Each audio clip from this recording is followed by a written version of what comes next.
महाराष्ट्राच्या पहिल्या महिला उपमुख्यमंत्री म्हणून सुनेत्रा अजित पवार यांनी आज मंत्रालयात अधिकृतपणे आपला पदभार स्वीकारला।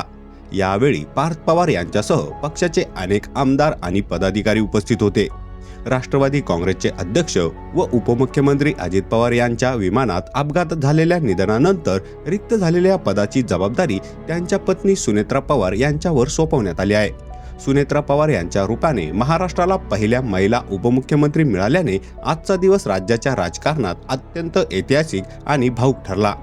पदभार स्वीकारण्यापूर्वी सुनेत्रा पवार यांनी सकाळी मुंबईतील प्रसिद्ध सिद्धिविनायक मंदिरात जाऊन गणपतीचे दर्शन घेतले। त्यानंतर त्यांनी दादर येथील चैत्यभूमीवर जाऊन भारतरत्न डॉक्टर बाबासाहेब आंबेडकर यांना अभिवादन केले।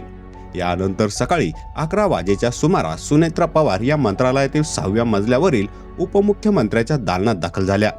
दालनात प्रवेश करता सुनेत्रा पवार यांनी प्रथम अजित पवारांना श्रद्धांजली वाहिली, नंतर खुर्चीला आणि त्यानंतर टेबलाला हात जोडून नमस्कार केला। आपल्या पतीच्या रिक्त झालेल्या जागेवर कार्यभार स्वीकारताना सुनेत्रा पवार काहीशा भावुक झाल्याचे पाहायला मिळाले। हे दृश्य पाहून त्यांचे सुपुत्र पार्थ पवार यांच्याही डोळ्यात अश्रू तरळले। आईला वडिलांच्या जागेवर पाहून पार्थ पवार यांना रडू कोसळल्याने उपस्थित राष्ट्रवादीच्या आमदार, मंत्री व पदाधिकाऱ्यांमध्ये काही काळ शांतता पसरली होती। सगळेजण भावुक झाले होते।